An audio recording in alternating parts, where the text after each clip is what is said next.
Good morning or good afternoon. My name is Alina Bărbulescu and I shall deliver the presentation with the title on the mass loss of some materials in special condition. This is a joint work with Dr. Cristian Ștefan Dumitriu and we both represent Transylvania University of Brașov.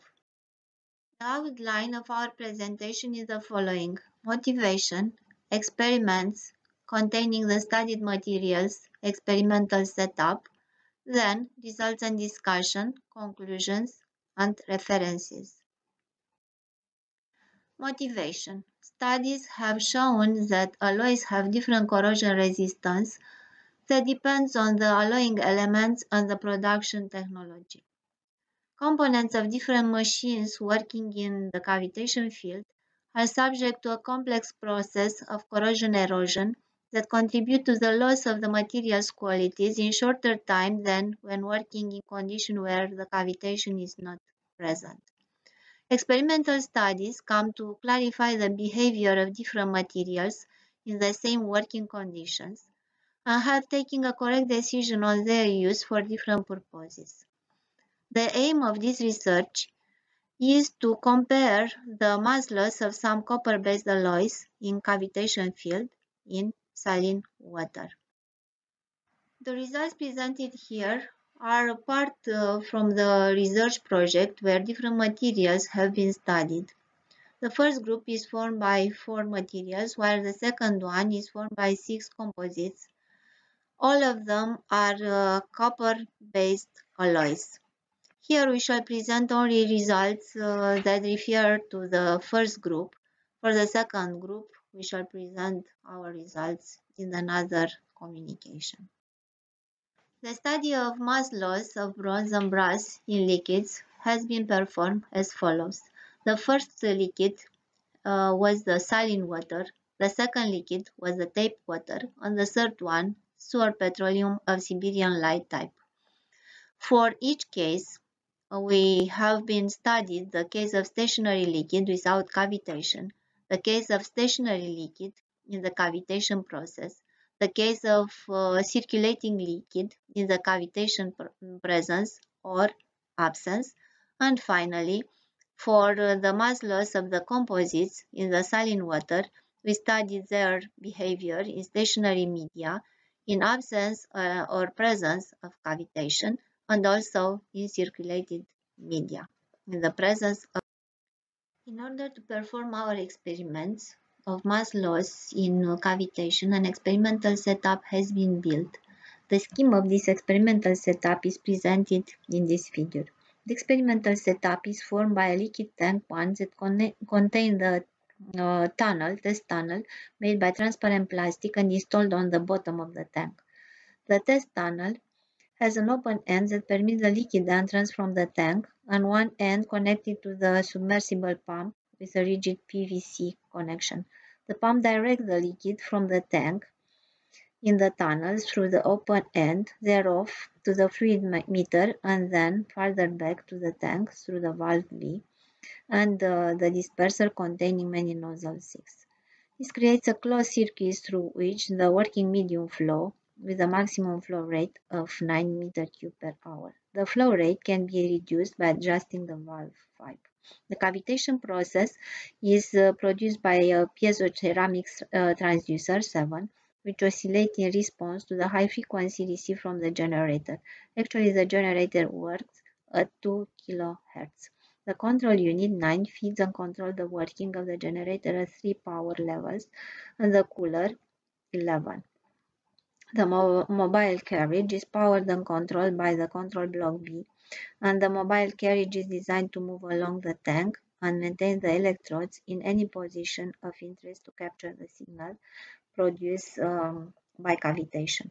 Mobile carriage can be built using a mechanism with an electric stepper motor that allows the axial displacement of the component elements. This is a complex experimental setup that has been used also for collecting the signal producing cavitation by ultrasound. This is another view of the experimental setup, and you can see here the tunnel 2. You can see also the tubes from where the water or the other liquid is circulating. You can see the pump 3, and you can see the command block 12 and also the command blocks 8 and 9.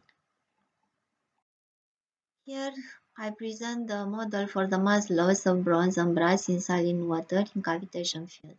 At the left hand side you can see the absolute mass variation in time for the studied materials, while on the right hand side you can see the tables containing the mass loss in time at each power level 80, 120 and 180 watts, and during 6 hours and 20 minutes at the first power level and 8 hours for the second and third power level.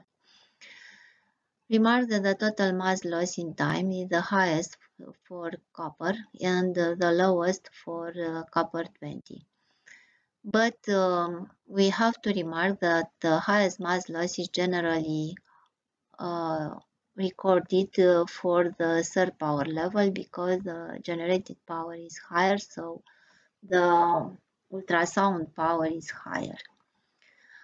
Since the mass loss is interested to be known on surface, we build model for the variation of mass on the surface of the study materials, and we obtain second order equations with a correlation coefficient of 0.99 and the standard deviation less than 0.09 that recommends our model to be good enough.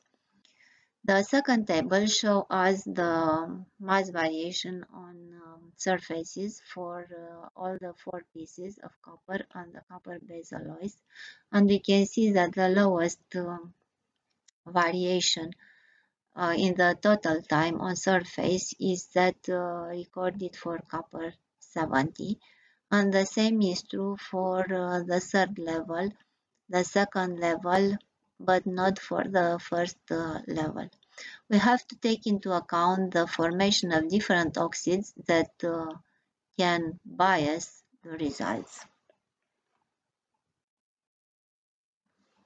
Conclusion. The highest mass loss in time was recorded at the power of 180 for copper, while the highest mass loss in time on per surface was recorded at 180 watts by the brass copper 20.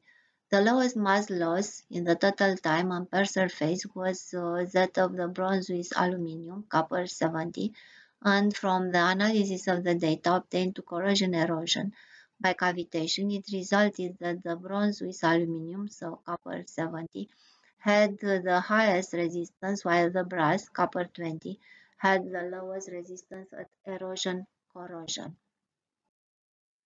Here we have the gravimetric index computed for the brass and bronze with lead, aluminium and copper, and in different liquids, and in a stationary case or in cavitation. And you can see that the highest gravimetric index is that of bronze with lead in engine oil, followed by that of brass in engine oil and also in seawater.